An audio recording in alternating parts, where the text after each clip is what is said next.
10 យ៉ាងដែលអ្នកប្រហែលជាមិនដឹងអំពីវីតាមីនមនុស្សគ្រប់គ្នាដឹងរួចហើយវីតាមីនចាំបាច់សម្រាប់រាងកាយនិងមានអត្ថប្រយោជន៍ជាច្រើនប៉ុន្តែតើអ្នកដឹងទេថាវីតាមីនផ្សេងៗមានអាចកំបាំងដែលប្រសិនបើអ្នកដឹងវានឹងជួយអ្នកថែរក្សាសុខភាពរបស់អ្នកបានត្រឹមត្រូវនិងល្អសម្រាប់រាងកាយរបស់អ្នក 1. វីតាមីនមួយចំនួនគួរត្រូវបានគេយកជារៀងរាល់ថ្ងៃវីតាមីនមួយចំនួនត្រូវលេបជារៀងរាល់ថ្ងៃរួមទាំងវីតាមីន C និង B ដែលជាវីតាមីនរលាយក្នុងទឹកវីតាមីនក្រុមនេះមិនត្រូវបានប្រមូលផ្ដុំឬរក្សាទុកក្នុងខ្លួនក្នុងរយៈពេលយូរនោះទេវាត្រូវបានលុបចោលតាមរយៈទឹកនោមនិងញើសដូច្នេះហើយយើងត្រូវទទួលវីតាមីនក្រុមនេះជារៀងរាល់ថ្ងៃហើយទោះបីជារាងកាយទទួលបានវីតាមីនក្រុមនេះច្រើនពេកក៏ដោយវីតាមីនលើសត្រូវបានបញ្ចេញចេញដោយមិនបង្កការពុលឬបញ្ហាដល់រាងកាយឡើយ 2. A C E Selenium គឺជាភ្នាក់ងារប្រឆាំងភាពចាស់ដ៏អស្ចារ្យវីតាមីន A C E និងសារធាតុរ៉ែ Selenium គឺជាក្រុមនៃវីតាមីនដែលមានលទ្ធផលប្រឆាំងអុកស៊ីតកម្មខ្លាំងជាងវីតាមីនដទៃទៀតពួកវាត្រូវបានរកឃើញច្រើនក្នុងផ្លែឈើដូចជាព្រូនទំពាំងបាយជូ berry ត្របែកនិងក្រូចដូចជារ៉ូកូលី spinach ព្រឹកព្រលឹមដែលដើម្បីទទួលបានលទ្ធផលល្អបំផុតគួរតែបរិភោគក្នុងទម្រង់នៃផ្លែឈើស្រស់និងបន្លែស្រស់ប៉ុន្តែប្រសិនបើអ្នកជាមនុស្សដែលញ៉ាំផ្លែឈើនិងបន្លែតិចតួចប្រភពអាហារបំប៉នក៏អាចជាជម្រើសទី2ផងដែរ 3. បេតាការ៉ូទីនគឺល្អសម្រាប់ទទួលទានទាំងក្នុងទម្រង់ជាអាហារនិងអាហារបំប៉នប្រសិនបើអ្នកចង់ញ៉ាំបេតាការ៉ូទីនដើម្បីរក្សាសុខភាពការពារការខ្សោះជីវធាតុត្រូវបានណែនាំឲ្យញ៉ាំជាទម្រង់អាហារភាគច្រើនត្រូវបានរកឃើញក្នុងផ្លែឈើដែលមានពណ៌ទឹកក្រូចឬលឿងប៉ុន្តែប្រសិនបើអ្នកចង់យកវាទៅព្យាបាលស្ថានភាព Degenerative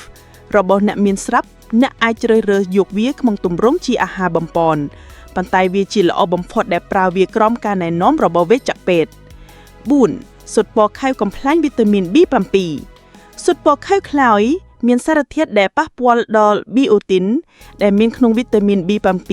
ដែលនៅក្នុងពោះវៀននិងការពារការស្រូបយករបស់វាដោយរាងកាយប្រសិនបើចំនួនក្រែមនៃស៊ុតពណ៌ខែវច្រើនត្រូវបានបរិភោគយូររយៈពេលយូរដូចជា2ឬច្រើនជាង2ស៊ុតក្នុងមួយថ្ងៃសម្រាប់រយៈពេលច្រើនខែវាអាចបណ្ដាលឲ្យរាងកាយខ្វះវីតាមីន B អូទីនព្រោះស៊ុតពណ៌សមានសារធាតុបំផ្លាញសារធាតុ B អូទីន 5. វីតាមីន C មិនត្រឹមតែល្អសម្រាប់ការពារជំងឺផ្ដាសាយប៉ុណ្ណោះនោះទេវីតាមីន C គឺជាវីតាមីនដែលចាំបាច់សម្រាប់រាងកាយនៃជីវិតប្រចាំថ្ងៃព្រោះវាជួយបង្កការប្រឆាំងនឹងការតានតឹងបន្ថែមភាពស្រស់ស្រាយនិងថាមពលដល់រាងកាយនិងធ្វើឲ្យរាងកាយបន្ថែមស្មារតីរឹងមាំនិងថាមពលដល់រាងកាយ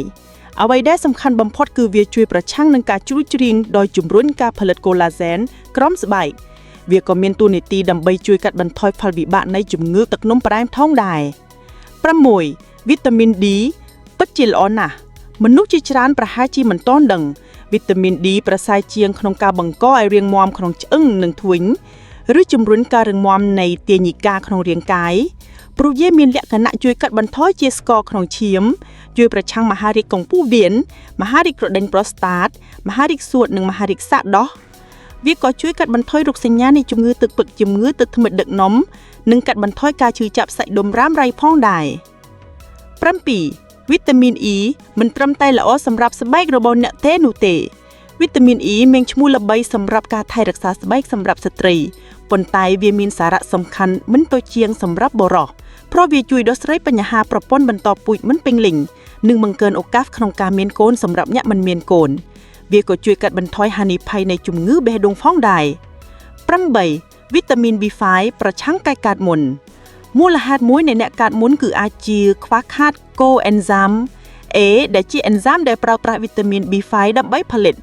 នេះជាលទ្ធផលឲ្យរាងកាយមិនអាចដុតបំផ្លាញជាតិខ្លាញ់បានត្រឹមត្រូវដូច្នេះខ្លាញ់ចេញតាមផ្នែកផ្សេងៗនៃស្បែកបង្កឲ្យស្ទះស្បែកនិងកើតមុនប៉ុន្តែប្រសិនបើរាងកាយមានវីតាមីន B5 គ្រប់គ្រាន់វានឹងធ្វើឲ្យប្រព័ន្ធដុតបំផ្លាញជាតិខ្លាញ់ដំណើរការជាធម្មតាស្បែកបានផលិតជាតិប្រេងច្រើនដំឡោះពេកដែលជាមូលហេតុនៃការកើតមុន 9. ទទួលទានវីតាមីនជាមួយអាហារនឹងបានហើយជាមួយ នឹងបានហើយត្រូវទទួលទានជាមួយអាហារផងដែរទទួលទានវីតាមីនជាមួយអាហារនិងបោកអាហារដើម្បីស្រូបយកបានល្អប៉ុន្តែមានវិធីទទួលទានវីតាមីនដើម្បីទទួលបានលទ្ធផលល្អវីតាមីន B complex និងវីតាមីន C គួរទទួលទានអាហារពេលព្រឹក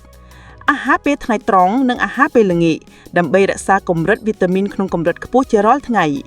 សម្រាប់វីតាមីន A D E K ដែលរលាយក្នុងខ្លាញ់បានគួរទទួលទានជាមួយអាហារដែលមានខ្លាញ់និងប្រសិនបើអ្នកត្រូវទទួលវីតាមីនរបស់អ្នកក្នុងអាហារមួយណាជួយជ្រើសរើសអាហារដែលធំជាងគេក្នុងមួយថ្ងៃឬក៏ញ៉ាំកន្លះបន្ទាប់ពីអាហារពេលព្រឹកកន្លះបន្ទាប់ពីអាហារពេលល្ងាចមិនលងផុសពេកក៏ល្អដែរ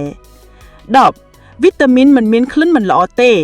មនុស្សជាច្រើនគិតថាពួកគេខូចហើយពេលអ្នកធំក្លិនវីតាមីនខ្លាំង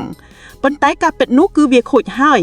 នេះដោយសារតែអ្នកដាក់វានៅកន្លែងខុសគឺត្រូវបានប្រឈមពន្លឺថ្ងៃទ្រឿនិងសីតុណ្ហភាពខ្ពស់ពេកបើញ៉ាំមិនញឹងគឺថ្នាក់ទេប៉ុន្តែប្រសិទ្ធភាពគឺបន្ថយនោះទេបណ្ដែតផងដែរនោះវីតាមីនដែលមានរំណាមនៅលើគ្រាប់ថ្នាំនៅមានគុណភាពល្អនឹងអាចទទួលទានបានដោយធម្មតានេះដោយសារតែវាកើតឡើងដោយសារតែការគ្របថ្នាំមិនបានល្អប៉ុណ្ណោះ សូមអរគុណ